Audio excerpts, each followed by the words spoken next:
OTR ID के माध्यम से। बट गाइस अगर आप फ्रेशर है, आपने इस वेबसाइट का इस्तेमाल करके कोई फॉर्म भरा ही नहीं, पहली बार कोई फॉर्म भरने वाले हैं, तो आप यहाँ पर न्यू रजिस्ट्रेशन इसके ऊपर क्लिक करेंगे।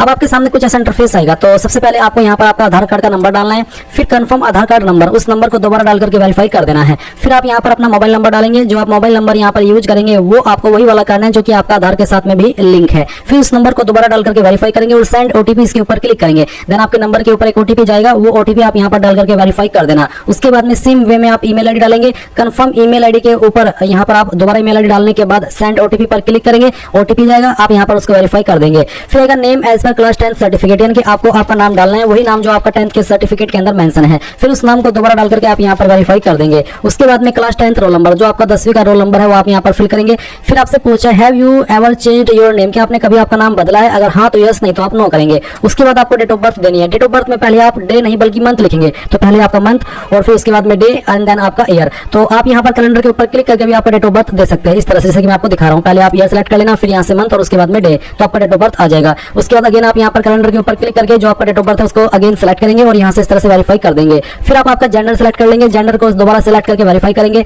फादर नेम डालेंगे, फादर नेम को दोबारा डाल करके वेरीफाई कर देंगे। अपना मदर नेम डालेंगे, मदर नेम को दोबारा डाल करके वेरीफाई कर देंगे। अल्टरनेट मोबाइल नंबर के अंदर कोई अन्य नंबर आप देना चाहते तो आप यहाँ पर उसको डाल देंगे और फिर इन सभी जानकारी को चेक करते हुए सेव एंड नेक्स्ट के ऊपर क्लिक करेंगे। अब गाइस आपके सामने कंफर्म प्रोफाइल डिटेल में आपने जो इन्फॉर्मेशन अभी यहाँ पर भरी है वो सभी आ जाएगी। आप इन सभी इन्फॉर्मेशन को डबल चेक कर लीजिए, क्योंकि बाद में इन इन्फॉर्मेशन को आप एडिट नहीं कर पाएंगे। और जब आप पूरी तरीके से श्योर हो जाए कि हाँ ये इन्फॉर्मेशन बिल्कुल सही है, तो आप यहाँ पर आई एग्री इसके ऊपर क्लिक करेंगे। अब आप यहाँ पर देख सकते हैं OTR सक्सेस, और आपको बोला your OTR has been successfully generated an email and SMS with your login credential have been sent to your email address and mobile number. और आपको यहाँ पर डिस्प्ले पर भी आपका OTR नंबर दिखाई दे रहा है। ये नंबर आप यहाँ से चाहे नोट कर लीजिए और या फिर इसका स्क्रीनशॉट कर लीजिएगा। अब आप यहाँ पर क्या करेंगे, ओके के ऊपर क्लिक कर देंगे। ओके के ऊपर क्लिक करने के बाद आपके सामने यहाँ पर ये लॉगिन का पेज आ जाएगा। अब आप यहाँ पर सेलेक्ट कीजिए कि आप किस माध्यम से लॉगिन होना चाहते हैं। अगर आप ईमेल आईडी सेलेक्ट करेंगे तो ईमेल आईडी यहाँ पर डालिए, जनरेट OTP कीजिए, ईमेल के ऊपर OTP जाएगा, वो आप यहाँ पर डाल दीजिए। फिर उसके बाद में कैप्चा कोड फिल करके लॉगिन कर लीजिए। सेम वे में अगर ईमेल आईडी पर कोई इशू है तो आप मोबाइल नंबर सेलेक्ट कर लेना, अपना जो नंबर अभी आपने रजिस्टर किया है वो नंबर डालना, फिर जनरेट OTP के ऊपर क्लिक करना, आपके नंबर के ऊपर OTP सेंड किया जाएगा, वो आप यहाँ पर डालेंगे, कैप्चा कोड फिल करेंगे, लॉगिन कर लेंगे। जैसे ही आप यहाँ पर फर्स्ट टाइम लॉगिन करेंगे तो आपको चेंज पासवर्ड का ऑप्शन देखने को मिलेगा। अब आप यहाँ पर एक पासवर्ड बनाएंगे जिसकी लेंथ 8 से 15 कैरेक्टर के बीच में होगी और जिसमें कि इंग्लिश का कैपिटल लेटर, स्मॉल लेटर, एक स्पेशल कैरेक्टर और एक डिजिट होना चाहिए। मैं आपको डेमो देकर के दिखाता हूँ। जैसे कि मेरा नाम है अमजद, तो मैं यहाँ पर एक कैपिटल कर दूंगा, फिर एक स्पेशल कैरेक्टर में इसको यूज कर लूंगा एंड देन फिर यहाँ पर इस तरह से डिजिट। तो आप भी कुछ इस तरह का पासवर्ड बना लेंगे, इसको स्ट्रॉन्ग पासवर्ड बोलते हैं, और उसको दोबारा डाल करके आप वेरीफाई करेंगे एंड देन सबमिट कर देंगे। सबमिट करने के बाद में आप देखेंगे पासवर्ड चेंज सक्सेसफुली। अब आप ओके करेंगे। ओके करने के बाद में अगेन आप यहाँ पर इसमें लॉगिन कीजिए। लॉगिन करने के बाद में अब आप यहाँ पर आपकी प्रोफाइल बनाएंगे। तो प्रोफाइल में आपको सबसे पहले आपका जो फोटो सिग्नेचर है वो अपलोड करना है। इसमें फोटो का फॉर्मेट JPG रखना है और साइज 10 से 200 KB के बीच में होना चाहिए और आपका फोटो 3 महीने से पुराना नहीं होना चाहिए। इसके अलावा आप यहाँ पर जो सिग्नेचर अपलोड करेंगे वो बोला कि black ink on a white background, आपका ब्लैक इंक के द्वारा सिग्नेचर होना चाहिए और उसका बैकग्राउंड व्हाइट रहना चाहिए। साइज 4 से 30 KB के बीच में, फॉर्मेट यहाँ पर आपका JPG का ही रहना चाहिए। तो आप क्या करेंगे, चूज फाइल के ऊपर क्लिक करेंगे और दिए गए इंस्ट्रक्शंस के अकॉर्डिंग आपको यहाँ पर आपका जो फोटो है वो अपलोड करना है। तो चलिए मैं यहाँ पर एक फाइल को अपलोड करके दिखाता हूँ। इस फाइल को सिलेक्ट करता हूँ, ओपन करता हूँ और फिर यहाँ पर आपका जो सिग्नेचर है वो आप फाइल सेलेक्ट कर लेंगे। सिग्नेचर की फाइल सेलेक्ट करने के बाद में ओपन करेंगे और फिर इससे नेक्स्ट इसके ऊपर क्लिक कर देंगे। इसके ऊपर क्लिक करने के बाद में जो आपका फोटो एंड सिग्नेचर है वो यहाँ पर अपलोड हो जाएगा। अब आएगा आपका पार्ट 2। इसमें आपको कैटेगरी सेलेक्ट करनी है, जो भी आपकी कास्ट कैटेगरी है, जैसे कि general, AWS, SC ST BC first BC 2, जो भी आप सेलेक्ट कर लेना। अगर आप अनरिजर्व्ड है तो अनरिजर्व्ड, अगर आपकी कैटेगरी SC ST है तो आप वो भी सेलेक्ट कर सकते हैं। मैं डेमो के लिए फॉर्म भर करके दिखा रहा हूँ, इसलिए मैं यहाँ पर SC कैटेगरी सेलेक्ट कर लेता हूँ। अब एक सवाल आएगा कि क्या विकलांग है और आपकी विकलांगता 40% है उससे ज्यादा है। अगर है तो यस, नहीं तो आप नो करेंगे। फिर क्या आप एक्स सर्विसमैन है, अगर आप एक्स सर्विसमैन है तो यस कर देना, नहीं तो आप नो कर देंगे। नेशनलिटी के अंदर आप इंडियन सेलेक्ट कर लीजिएगा। फिर मेंटल स्टेटस बताना है, अनमैरिड, मैरिड, विडो, डाइवोर्स्ड, जो भी है स्टेटस आपका वो आप सेलेक्ट कर लीजिए। फिर डोमिसाइल्ड स्टेट, तो यहाँ पर इसमें झारखंड है। उसके बाद कॉरेस्पोंडेंस एड्रेस, यानी कि प्रेजेंट एड्रेस, जो भी आपका प्रेजेंट एड्रेस है वो आप एड्रेस लाइन 1, 2 और 3 इन तीनों लाइन के अंदर थोड़ा थोड़ा पार्ट फिल कर देंगे। कंट्री के अंदर इंडिया सेलेक्ट करेंगे। फिर यहाँ से आपकी स्टेट जो भी है वो स्टेट आप सेलेक्ट कर लीजिएगा। मैं यहाँ पर चलिए ये सिलेक्ट कर लेता हूँ। उसके बाद में आप यहाँ पर देखेंगे डिस्ट्रिक्ट, फिर आपको आपकी डिस्ट्रिक्ट सेलेक्ट करनी है और जो भी आपका पिन कोड है वो यहाँ पर डाल देना है। नीचे एक लाइन है परमानेंट एड्रेस की और साथ ही लिखा है सेम एज कॉरेस्पोंडेंस एड्रेस, यानी कि अगर आपका प्रेजेंट एड्रेस और परमानेंट एड्रेस सेम है तो आप यहाँ पर इस लाइन के ऊपर टिक कर देना। बट अगर आपका एड्रेस अलग अलग है तो अनटिक करके अलग से अपना परमानेंट एड्रेस भर देना। फिर आप सेव एंड नेक्स्ट के ऊपर क्लिक करेंगे। अब आपके सामने एजुकेशन डिटेल आ चुकी है। तो सबसे पहले आप यहाँ पर इसमें 10वीं की इन्फॉर्मेशन फिल करेंगे। तो आप 10th सेलेक्ट कर लेना, एग्जाम पास में, और उसके बाद में हाई स्कूल यहाँ पर सेलेक्ट करना। सब्जेक्ट स्ट्रीम के अंदर जो भी आपके पास 10वीं के अंदर सब्जेक्ट थे, चाहे वो 5 थे चाहे फिर 6 थे, उन सभी सब्जेक्ट का नाम आपको यहाँ पर फिल करने हैं। उसके बाद नेम ऑफ कॉलेज इंस्टीट्यूट, तो कहाँ से आपने आपकी जो 10वीं हो की है उस स्कूल कॉलेज का नाम आपको यहाँ पर एंटर कर देना है। पूरा नाम आपको यहाँ पर भरना होगा। नेम ऑफ यूनिवर्सिटी बोर्ड, तो आपने किस बोर्ड से आपकी 10वीं पास की है उस बोर्ड का नाम आपको देना है। मैं फॉर्म डेमो के लिए भरा हूँ इसलिए मैं यहाँ पर अपना बोर्ड दे रहा हूँ। आप आपका जो भी बोर्ड है, चाहे वो झारखंड बोर्ड है, यूपी बोर्ड है, या फिर सीबीएसई या आईसीएसई, जो भी बोर्ड है वो आप यहाँ पर लिख देना। उसके बाद में कंप्लीटिंग परस्यूइंग, तो आप इसमें बताएंगे आपने कंप्लीट कर चुके हैं, तो आप कंप्लीटेड सेलेक्ट कर लेंगे। पासिंग मंथ, किस महीने के अंदर पास की थी और किस साल के अंदर पास की थी वो आप सेलेक्ट कर लीजिएगा। परसेंटेज ऑफ मार्क्स, अगर आपके नंबर सीजीपीए के अंदर है तो आप उनको परसेंटेज में कन्वर्ट करके यहाँ पर फिल करेंगे।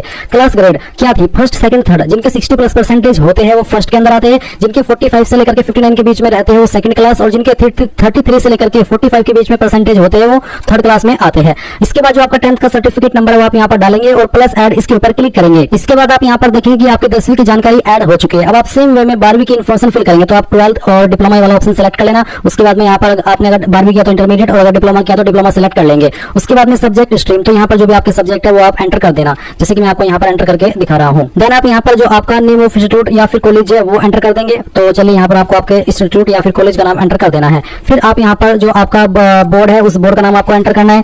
एंड देन फिर आप यहाँ पर बताएंगे कि आपने क्वालिफिकेशन कंप्लीट कर ली है, और फिर उसके बाद में आपको यहाँ पर आपका पासिंग मंथ बताना कि किस महीने और किस साल के अंदर आपने इसको पास कर लिया था। उसके बाद में आपकी परसेंटेज कितनी थी वो आप यहाँ पर डाल देंगे। आपकी क्लास ग्रेड क्या है वो आप सिलेक्ट कर लेंगे। फिर आपका जो 12वीं का सर्टिफिकेट नंबर है वो भी आप यहाँ पर डालेंगे और प्लस ऐड के ऊपर क्लिक करके इसको भी आप ऐड कर देंगे। इसके बाद में गाइज आपको यहाँ पर अगेन एग्जाम पास्ट के सेक्शन में आना है और ग्रेजुएशन को सिलेक्ट कर लेना है। फिर आप यहाँ पर इनमें से आपकी डिग्री सिलेक्ट कर लेंगे कि आपकी इनमें से कौन सी डिग्री है। तो चलिए मैं यहाँ पर इसको सिलेक्ट कर लेता हूँ। उसके बाद में आपको सब्जेक्ट स्ट्रीम बताना है, तो यहाँ पर जो भी सब्जेक्ट स्ट्रीम सिलेक्ट करने के ऑप्शन आ रहे हैं वही आपको यहाँ पर सिलेक्ट कर लेना है। ये सिलेक्ट करने के बाद में आपको इसमें देखने को मिलेगा नेम ऑफ इंस्टीट्यूट कॉलेज, तो आपने कहाँ से किया उस इंस्टीट्यूट का नाम या फिर कॉलेज का नाम आपको यहाँ पर एंटर करना है। मैं आपको सभी की सभी इन्फॉर्मेशन डेमो के लिए फिल करके दिखा रहा हूँ, आप आपकी रियल इन्फॉर्मेशन यहाँ पर फिल करिएगा। उसके बाद में नेम ऑफ यूनिवर्सिटी बोर्ड, तो यहाँ पर तो आपने आपके इंस्टीट्यूट का नाम या कॉलेज का नाम भर दिया, और यहाँ पर आपको आपकी यूनिवर्सिटी का नाम देना है जिससे आपका जो कॉलेज है वो एफिलिएटेड है। मान लीजिए मेरा जो कॉलेज है वो है जेवी जैन डिग्री कॉलेज, तो और ये जो एफिलिएटेड है वो एफिलिएटेड है सीसीएस यूनिवर्सिटी से। तो मैं यहाँ पर चलिए ये इस तरह से एंटर कर देता हूँ। तो आपको भी आपकी ऐसी इन्फॉर्मेशन यहाँ पर फिल करनी है। फिर आपको यहाँ पर बताना कि आप उसको कंप्लीट कर चुके हैं। उसके बाद में आप बताएंगे कि किस महीने और किस साल के अंदर आपने उसको पास किया है। पहले आप यहाँ पर महीना सेलेक्ट कर लेंगे, फिर आपको यहाँ पर साल सेलेक्ट कर लेना है। फिर आपको यहाँ पर आपकी परसेंटेज एंटर करनी है। उसके बाद में आपकी क्लास सेलेक्ट कर लेनी है, और उसके बाद फिर आपका जो सर्टिफिकेट नंबर है वो आप यहाँ पर डाल दीजिएगा और ऐड के ऊपर क्लिक करके इसको ऐड कर दीजिएगा। इसके बाद में आप यहाँ पर एग्जाम पास के सेक्शन में पोस्ट ग्रेजुएशन सेलेक्ट कर लेंगे, और फिर आपको यहाँ पर आपकी जो डिग्री है वो सिलेक्ट कर लेनी है। आपका जो स्ट्रीम आपके ऊपर एप्लीकेबल हो रहा है वो आपको यहाँ पर सिलेक्ट कर लेना है। ये सिलेक्ट करने के बाद में आप यहाँ पर देखेंगे नेम ऑफ इंस्टीट्यूट कॉलेज, तो आपको सेम वे में यहाँ पर इस तरह से आपके इंस्टीट्यूट या कॉलेज का नाम एंटर करना है, और उसके बाद में आपको यहाँ पर आपकी यूनिवर्सिटी का नाम एंटर करना है जहां से आपने इसको किया है। फिर यहाँ पर आपको आपकी क्वालिफिकेशन को सिलेक्ट कर लेना कि मैंने कंप्लीट कर लिया है। उसके बाद में आपको बताना कि किस साल के अंदर आपने इसको पास किया है, और फिर आप यहाँ पर इसमें परसेंटेज ऑफ मार्क्स एंटर कर देंगे। आपकी क्लास ग्रेड सेलेक्ट कर लेंगे, और आपका जो सर्टिफिकेट नंबर है वो आप यहाँ पर डाल देंगे और प्लस ऐड के ऊपर क्लिक करके इसको आप ऐड कर देंगे। तो इस तरह से आपकी यहाँ पर सब जानकारी ऐड हो जाएगी। अगर गाइज आपने ये जो यहाँ पर एक और ऑप्शन है एग्जाम पास्ट में पीएचडी का, ये भी किया तो आप इसकी जानकारी भी सेम वे में भर सकते हैं। नहीं तो आप यहाँ पर नीचे की तरफ से नेक्स्ट के ऊपर क्लिक कर देंगे और यहाँ से ओके करेंगे। अब गाइज आपने जो भी इन्फॉर्मेशन यहाँ पर ओटीआर के समय भरी है वो आपके सामने है। आप यहाँ पर सभी इन्फॉर्मेशन चेक कर सकते हैं, और आपको अगर लगेगी सभी इन्फॉर्मेशन सही है तो आप यहाँ पर टिक करेंगे डिक्लेरेशन में, और I confirm that this is my signature इसके ऊपर टिक कर देंगे। और ये आपका जो फोटो है वो आपको चेक कर लेना है। अगर आप इस रिव्यू को ओटीआर वाले को प्रिंट करना चाहते हो तो आप प्रिंट के ऊपर क्लिक करके इसको यहाँ से प्रिंट कर लेंगे।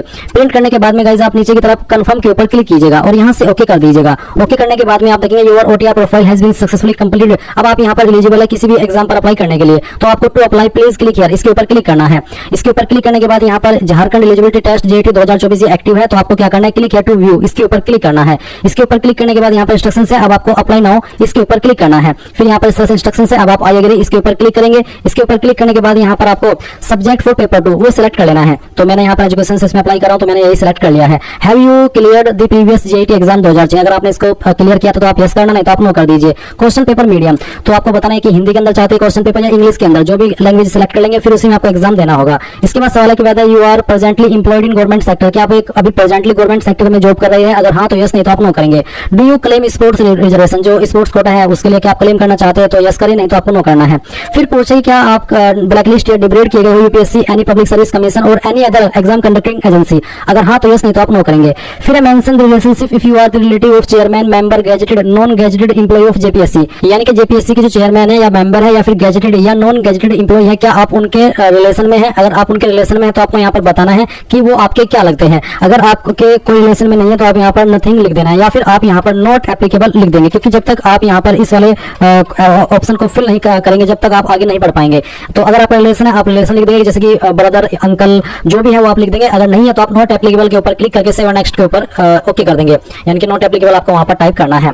उसके बाद है अपलोड डॉक्यूमेंट। अब आपको यहाँ पर जो हाई स्कूल सर्टिफिकेट है वो अपलोड करना है। उसके लिए आपको पहले 10वीं का सर्टिफिकेट नंबर डालना है, सर्टिफिकेट इश्यूड बाय, किसके द्वारा सर्टिफिकेट जारी हुआ है। तो जैसे कि मैंने यूपी बोर्ड से इन्फॉर्मेशन भरी तो मैं यहाँ पर यूपी बोर्ड लिखूंगा, या फिर आपका जिस भी बोर्ड से सर्टिफिकेट जारी हुआ है उस बोर्ड का नाम आप यहाँ पर लिख देंगे। सर्टिफिकेट इश्यू डेट आप यहाँ पर इसमें बताएंगे, पहले मंथ फिर डे और उसके बाद में ईयर। उसके बाद आप उस डॉक्यूमेंट को अपलोड करेंगे। आपका जो डॉक्यूमेंट का फॉर्मेट है वो पीडीएफ का रखा है और साइज 50 से 300 केबी के बीच में होना चाहिए। अगर आपका इमेज में है तो आप उसको पीडीएफ में कैसे बनाएंगे वो जान लीजिए। आपको गूगल के अंदर आना है और सर्च करना है इमेज टू पीडीएफ। पहले वाली जो वेबसाइट है इसको ओपन करना, सिलेक्ट जेपीजी इमेजेस के ऊपर क्लिक करके जो आपको 10वीं का सर्टिफिकेट आपने लिया हुआ है, यानी कि आपने फोटो क्लिक किया हुआ है, वो फोटो सेलेक्ट करना, कन्वर्ट टू पीडीएफ के ऊपर क्लिक करना। ये फाइल आपकी पीडीएफ के अंदर कन्वर्ट होगी। अब आप यहाँ पर इसको डाउनलोड के ऊपर क्लिक करके डाउनलोड कर लेंगे और ये फाइल आपकी सिंपली बहुत ही आसानी से आपके मोबाइल के अंदर या फिर आपके कंप्यूटर के अंदर डाउनलोड हो जाएगी। जैसे आपकी फाइल बनकर के तैयार हो जाए तो आप यहाँ पर चूज फाइल के ऊपर क्लिक करके इस फाइल को अपलोड कर देंगे। इसके बाद में गाइस आप यहाँ पर देखेंगे हाई स्कूल मार्कशीट। अभी जो आपने ऊपर जानकारी भरी है या फिर सर्टिफिकेट सिलेक्ट किया है वो आपने सर्टिफिकेट का किया है। नीचे आपसे आपकी मार्कशीट मांगी है। मैं आपको बता दूं कि अगर आपका मार्कशीट और सर्टिफिकेट अगर एक ही है तो जो इन्फॉर्मेशन आपने ऊपर भरी है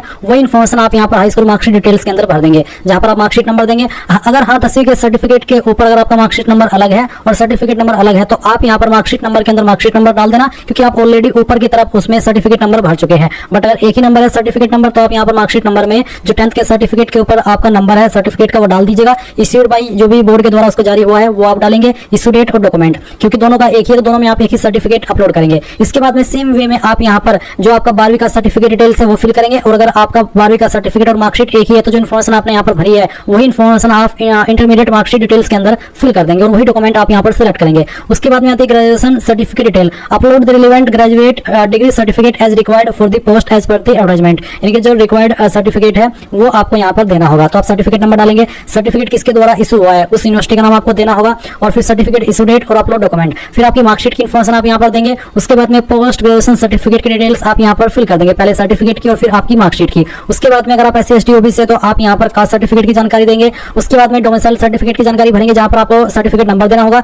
सर्टिफिकेट किसके द्वारा जारी हुआ है। जो आपका कास्ट सर्टिफिकेट है जनरली तहसीलदार, नायब तहसीलदार, SDM, मजिस्ट्रेट इन पोस्ट के अधिकारी द्वारा जारी होता है। तो आपको आपका सर्टिफिकेट चेक करना है, जहां पर उसमें नीचे की तरफ मोहर लगी हुई होती है वहीं पर सक्षम अधिकारी के बाद में लिखा होता है जिस पोस्ट के अधिकारी ने उसको जारी किया है वही पोस्ट आपको यहाँ पर लिखनी होगी और किस डेट में जारी हुआ है वो डेट आप यहाँ पर सिलेक्ट कर लेंगे और अपना डॉक्यूमेंट भी आप यहाँ पर अपलोड कर देंगे।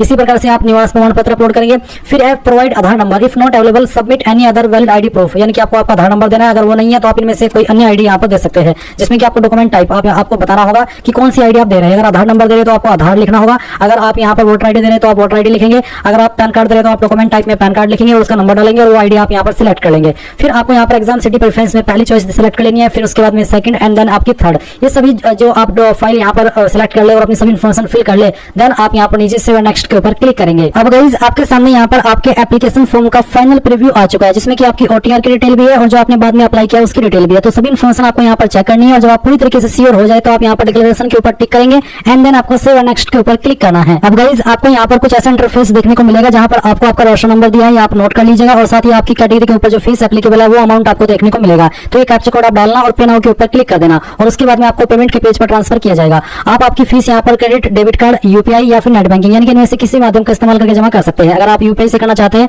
तो आप यहाँ पर UPI सेलेक्ट कर लेना। अगर आप UPI ID के माध्यम से करना चाहते हैं तो आप यहाँ पर अपनी UPI ID डालना और प्रोसीड टू पे के ऊपर क्लिक करना। और अगर आप चाहते हैं QR कोड के माध्यम से तो आप जनरेट QR कोड इसके ऊपर क्लिक करना, आपके सामने QR कोड आ जाएगा, आप इसको स्कैन करके अपना जो फीस का पेमेंट है वो कर देना। जब आपकी फीस सक्सेसफुल हो जाएगी तो आपको इसी वेबसाइट के ऊपर रिडायरेक्ट किया जाएगा जहां से आपने फॉर्म फिल करना स्टार्ट किया था और आप अपने फॉर्म का फाइनल प्रिंट आउट ले पाएंगे। एंड गाइस इस तरह से आप लोग आपका झारखंड JET ऑनलाइन फॉर्म 2025 आप लोग भर पाएंगे। I hope